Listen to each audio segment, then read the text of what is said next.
Welcome back to our channel. Last part में हमने discuss किया था कि मिसेस निम्बकर कैसे इंडिया आई, कैसे उन्होंने इंडिया में चीज़ों को स्टार्ट किया, पहले उन्होंने क्या स्टार्ट किया, ये सारी चीज़ें हमने देख लिया था। इस वीडियो में मैं बात करने वाली हूँ कि कमला वी निम्बकर ओटी से कैसे इंट्रोड्यूस हुई। तो जब कमला वी निम्बकर इंडिया में थी तभी वो एक आर्टिकल पढ़ी और वो आर्टिकल ऑक्यूपेशनल थेरेपी के बारे में था और उस आर्टिकल को लिखा था मिस हेलन विलार्ड ने, जो फिलाडेल्फिया स्कूल ऑफ ओटी की हेड थी।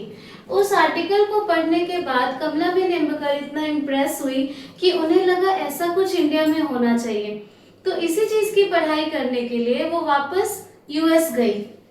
45 की उम्र में वो यूएस गई और इसी फिलाडेल्फिया स्कूल ऑफ ओटी में इनरोल हुई। लेकिन 45 की उम्र में पढ़ना इतना आसान नहीं था उनके लिए। वो जहाँ रहती थी वहाँ से स्कूल जाने में उनको काफ़ी प्रॉब्लम होते थे, बहुत डिस्टेंस था, फिर भी उन्होंने पढ़ाई को कंटिन्यू किया। और अपने क्लासेस और क्लिनिकल ट्रेनिंग पीरियड के बीच में वो एक बार इंडिया आई थी। जब उनकी पढ़ाई चली रही थी उसी समय वो इंडिया आई और वहाँ पर वो डॉक्टर डैगुदे से मिली, जो जीएसएड मेडिकल कॉलेज और केएम हॉस्पिटल के डीन थे। कमला वी निम्बकर ने मिस्टर डैगुदे को अपने प्लान के बारे में बताया, ओटी के बारे में बताया और वो इतने इम्प्रेस हुए इस चीज़ से कि वो हेल्प करने के लिए रेडी हो गए। तो जब कमला वी निम्बकर अपना पूरा ट्रेनिंग क्लास सब कुछ कंप्लीट करके इंडिया वापस आई, इस टाइम से स्टार्ट होता है ऑक्यूपेशनल थेरेपी इंडिया में कैसे इवॉल्व हुआ। ये सारी चीज़ें अब यहाँ से स्टार्ट होगी, क्योंकि इसके पहले हम लोग क्या डिस्कस किए कि कमला वी निम्बकर की हिस्ट्री हमने पढ़ी, कमला वी निम्बकर कैसे ओटी से इंट्रोड्यूस हुई, ये सारी चीज़ें यहाँ तक थी। अब जो आगे जितनी भी चीज़ें हैं वो सारी ये है कि ओटी कैसे डेवलप हुआ इंडिया में। तो उस टाइम जब वो इंडिया वापस आई पढ़ाई करके, तो उस समय केएम हॉस्पिटल ने बहुत सपोर्ट किया और वो 1 ईयर तक ओटी को डेमोन्स्ट्रेट की। 1 ईयर तक उन्होंने बताया कि ओटी किस तरीके से पेशेंट पर वर्क करता है, क्या करता है। इन सारी चीज़ों को दिखाने के लिए उन्हें 1 ईयर का टाइम मिला था अपना ओटी डेमोन्स्ट्रेट करने के लिए, और इस चीज़ के लिए उन्हें सपोर्ट मिला था श्री पीआर नायक से, जो उस समय कमिश्नर थे। जो पहला क्लिनिकल वर्क ऑक्यूपेशनल थेरेपी का स्टार्ट हुआ था, जो मिसेस निम्बकर ने स्टार्ट किया था, पहला क्लिनिकल वर्क, वो डॉक्टर कचरक के अंदर ऑर्थोपेडिक वार्ड में शुरू हुआ था। डॉक्टर कचरक के अंदर उन्होंने चिल्ड्रन वार्ड में ये स्टार्ट किया था अपना ओटी। जो उनका डेमोन्स्ट्रेशन पीरियड था जो 1 ईयर का, उस समय उनके वर्क को बहुत ही ज़्यादा अप्रिसिएट किया गया। और ये जो इतनी सारी मैंने बातें की, ये 1949 के अराउंड की है।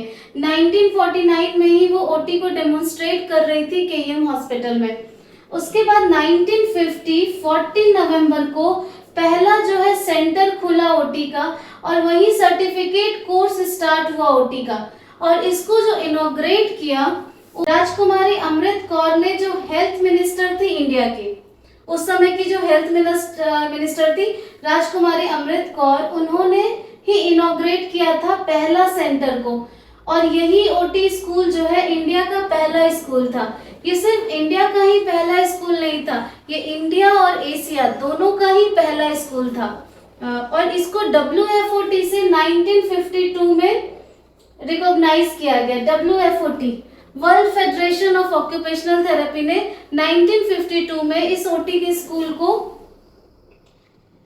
रिकॉग्नाइज किया। 1957 में मिसेस निम्बकर जो है रिटायर्ड हो गई। 1957 में जब मिसेस निम्बकर रिटायर्ड हो गई, तो उस चीज को आगे बढ़ाया मिसेस MM साहनी ने। उन्होंने इस इंस्टीट्यूट को फिर आगे लीड किया।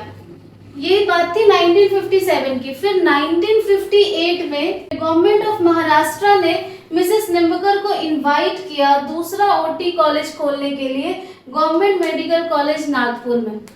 इस तरीके से फिर और भी कॉलेजेस खुलते गए। ऐसे स्टार्ट हुआ हमारा ओटी कि पहले सबसे पहले केएम हॉस्पिटल में खुला, उसके बाद नागपुर में बुलाया गया उनको खोलने के लिए। फिर धीरे धीरे और भी सारे स्कूल कॉलेजेस खुलते गए। पहले सर्टिफिकेट कोर्स हुआ, फिर बैचलर, फिर मास्टर्स डिग्री, फिर रिसर्च। इस तरीके से ओटी इवॉल्व होते गया। अगर इससे रिलेटेड आपको कोई भी सवाल हो तो आप कमेंट कर सकते हैं। तब तक के लिए धन्यवाद।